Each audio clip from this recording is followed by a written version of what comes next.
Hello, hello, hello. Happy Wednesday. I am getting so many texts like, Miss King, what is going on? So, we are in financial literacy. I feel like a lot of you all are conditioned to think a certain way all the time. Financial literacy is a time for you to really get creative, really think about your passions, really start planning your life a little bit before you graduate. Um, Yes, it's not going to be basic yes or no. People are like, what is going on? You're going to have to think about what you want to do. You're going to have to plan it. And in the meantime, you can learn some key skills. Um, so I'm really excited about it. Today's lesson is a little more simple. We're not digging as deep. Yesterday's lesson told us about the steps when we make decisions, right? The risk we take, how those decisions can really impact us. Today is a little more light. It's just about making money and having a job in general. Some of you already have jobs. I think Ken was the one who told me he already had a job. I know Christina's already working. One of you all have a clothing line. So yeah, it's just about really learning what to do and how to make money in the real world. So lesson 2, making money. I'm gonna go through the PowerPoint first, then I'm gonna go through the form I want you to fill out, and I'm gonna leave you to do the independent practice on your own. So the career planning process, whether you are seeking your first job, considering changing to a different field, you must take various actions to obtain a job. So phase 1, we're going to assess your personal interests, abilities, and career goals. Step 2, evaluate the employment market. Like right now, it's really low because of COVID, obviously, but then it's going to be a boom afterwards. 3, identify specific job opportunities. 4, apply for employment positions with the use of a resume, which we're going to go over, or application letter. 5, you're going to interview for available positions. And then 6, you obtain additional career training to sharpen your skills. So before the interview, you always want to research the organization. Anytime I went on an interview, I've had to do my research. I went on Indeed, I went on Monster, I just went on Yelp, like just literally, not Yelp, Jesus, I'm thinking about food. You go on all of these, you can get Google reviews, like Google has reviews on a organization. You want to know about it before you go in because you want to make sure it's a good fit for you. And you want to let the employer know that you are someone who does background research. 2 is practice your interviewing skills. A lot of y'all think it's cute to be dry. That's fun now, but when it comes time to making money, people don't want to hire people who are not personable. You want to hire people that you know can be a team player, that you know will bring joy to the team. You don't want to hire somebody that's going to kind of have a cloud over their head every day, right? So that's something that a lot of us need to work on. 3 is prepare questions that you plan to ask. You always want to go into an interview asking questions, letting them know that you're interested in their company. 4, prepare proper dress and grooming. Y'all are actually really good at that. Y'all probably the first group I had where I can see like y'all really know how to dress up. Picture day was amazing. But you want to dress properly. Being able to have a couple button-ups in the closet, some polos, some khakis, knowing how to put it together, right? 5 is plan to arrive early at the interview. If you are running in late and you're sweating and out of breath, they know that you're going to run in late, sweating and out of breath during the job. That's not a good sign. You want to come in early just to leave that impression. During the interview, you relax, you be yourself, because whatever's meant for you is going to be with you regardless. You don't have to chase it. It's just going to happen. Answer questions completely and calmly. So you want to answer questions like, let's say, Miss King, where have you taught before? Oh, I used to teach on the south side of Chicago. Why did you stop? I felt like I have overserved the South Side community. It was time for me to expand my horizon and kind of go to the West Side and see what was going on in North Lawndale, right? Just calm, complete answers. Number 3, ask questions to help you better know the organization. I did want to know a lot about Kip's organization when I started. It was very different from what I was used to, and I really liked the amount of joy that the kids had. So I was able to come with a question like, what is the opportunities for joy at your school, right? I had done my research and was able to come with that question that I was actually really interested in, and I love the joy here. 4, ask when you might hear from the organization. This is your time to be bold, right? So go in and say, hey, when should I expect to hear back from you? And then they might say, oh, we'll call you within a week or so. You might get hired on the spot. It just depends. After the interview, write down notes on how you can improve for your next interview. A lot of interviewing is practice. Are you going to get every interview you go on? Absolutely not. But it is really good practice. And usually once you don't get, that's good for you because they saw that you weren't going to be a fit there anyway. And it's not always insulting. Maybe you would have gone into a depression by standing and going to a job that wasn't fit for you. So you just got to keep going. 2, promptly send a thank you letter to the person with whom you interviewed to express your appreciation for the opportunity to meet with them. I think that some of y'all are doing that with the shadow days. You always want to do that. It's just kind and it's professional. Thank you for the opportunity. Thank you for your time meeting with me. I look forward to hearing from you, pushing on them that you want them to come back to you. Okay? So you always want to send a thank you letter after your interview. So those are just the before, during, and after the interview steps. So the following are some questions commonly asked at job interviews. What activities have helped you expand your interests, right? So what have you done? Maybe you're on a basketball team, which is why you're trying out for this women's basketball coach position, right? 2, in what types of situations have you done your best work? Are you someone who works well with a team? Are you someone who needs to work alone? 3, describe supervisors who motivated you the most. I don't know about you, but when I was young, I needed mean teachers. And it sounds crazy. Not necessarily mean in terms of not treating me fairly, but teachers who were just going to be on me and not cut me any slack. It was no games. Like, that was the only way I would get an A. If it was a teacher I just really loved and they were like a friend for me, I wouldn't do well. I had to have a little fear of my teachers to do well. So those type of supervisors really motivated me growing up. 4, describe someone with whom you had difficulty working. Maybe you don't like working with people who are not team players. Maybe you don't like working with people who can't hear other people's voices. So you will want to describe why that would be difficult for you. And they can see through the crap. So you do want to be real with those situations. Now, if you say, she was talking about me and I blah, blah, blah, they're not going to hire you because you're filled with drama. You want to say real professional, like pet peeves. What are your strengths?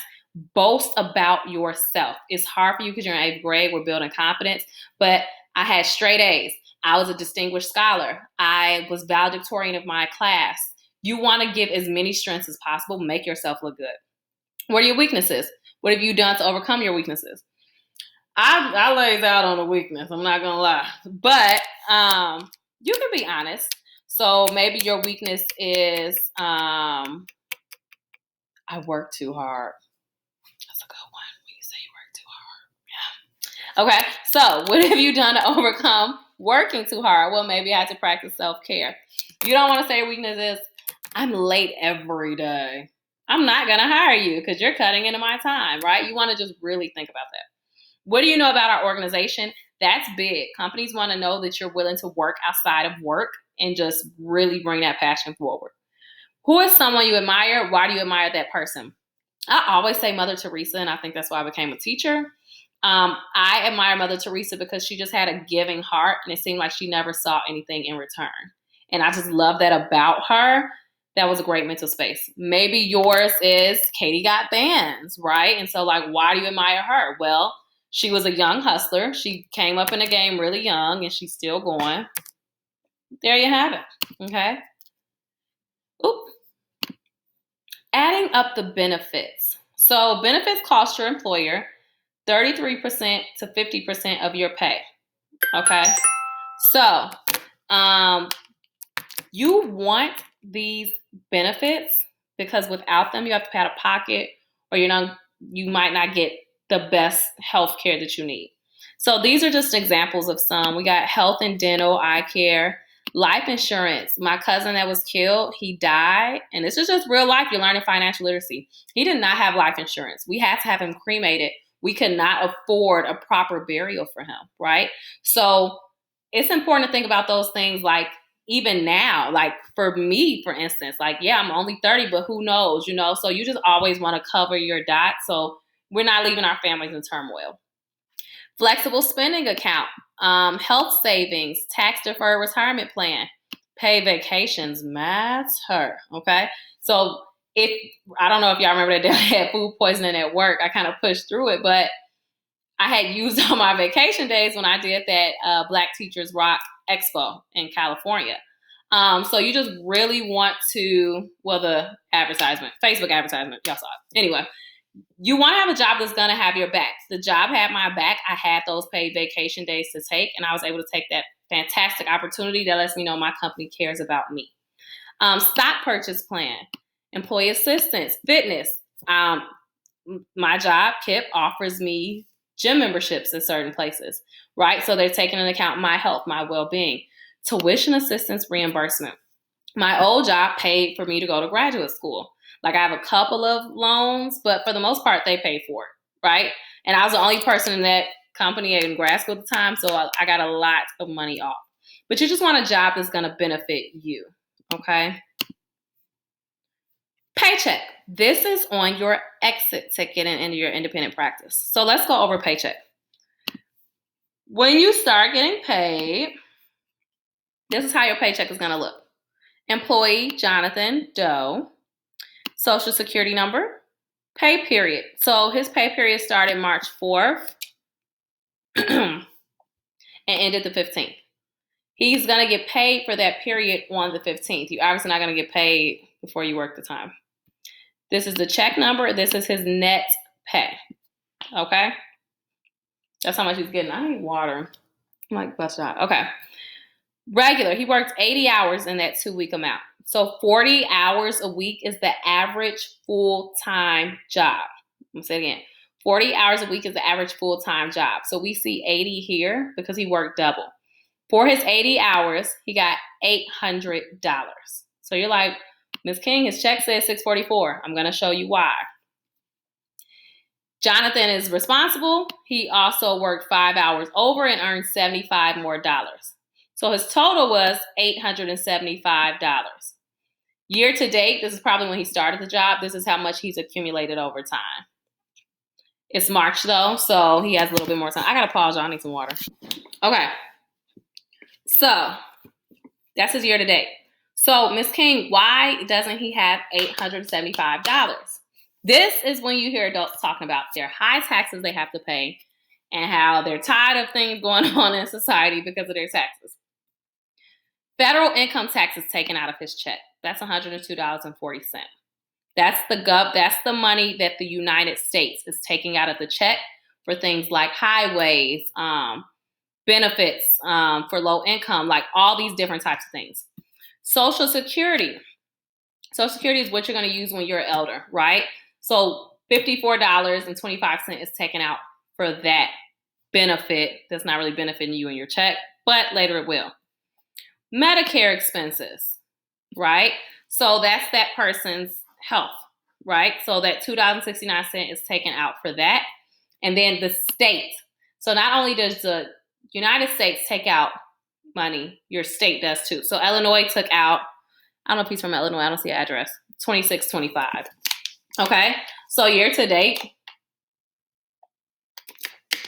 the United States took out $307 of his money. Social Security is taking $130, Medicare $30, state income $63.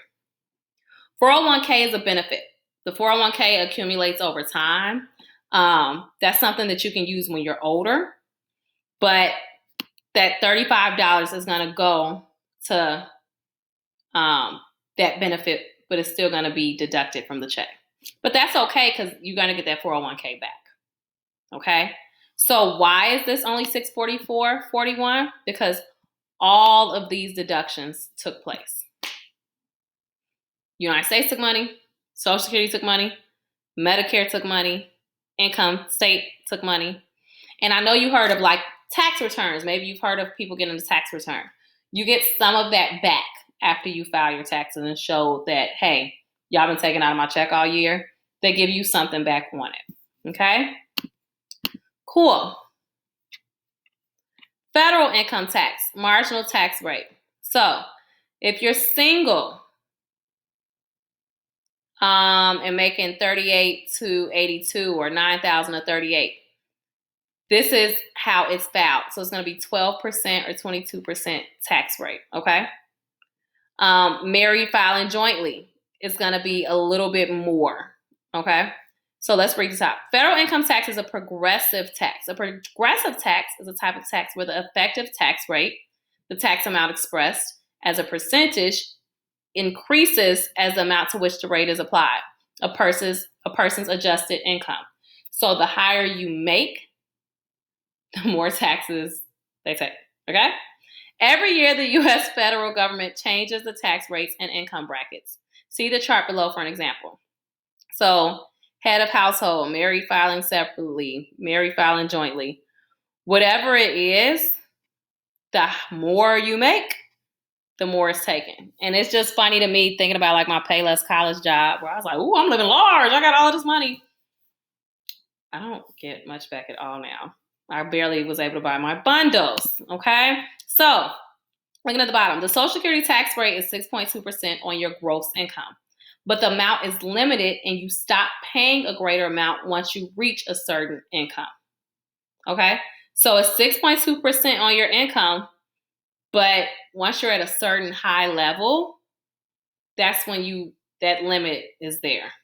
Because it's not like if you're a billionaire, you're going to pay 6.2% on all that $1 billion of money. So that's why people say sometimes it's unfair for the middle class, right? Because Bill Gates this does not apply to him, okay? It applies to like most adults including me. Last slide. State and local income taxes. The tax rate ranges from 0 to close to 10% depending on the state and town you live. Cook County, Illinois, sky high. We're like at the top. It's ridiculous. Tax-free and tax-deferred benefits. The U.S. federal government provides numerous plans that allow an employee to save for certain life events with pre-tax dollars.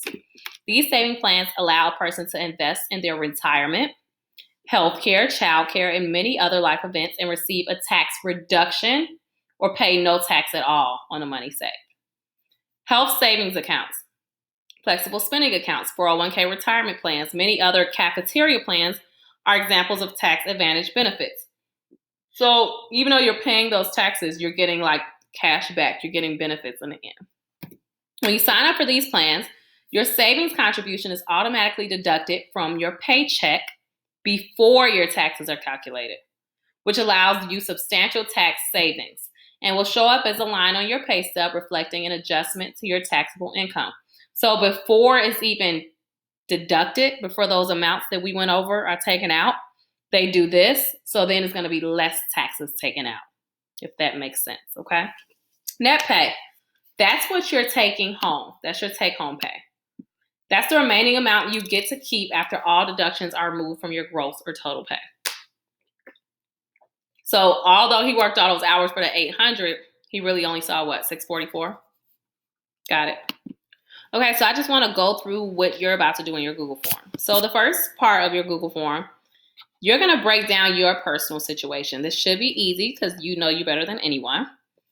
What did you study or enjoy most in school, your skills, interests, the kind of job that you want, right? So then you're going to pick 2 or 3 jobs that meet your standards. So maybe you say CEO of a technology company, motorcycle repairman, or, just random things I'm saying. But you're going to pick the 3 that meet based off of your interests up top. Then you're going to get here. You're going to select 2 career areas that interest you, okay? You can use your Google phone, your whatever, to get this information.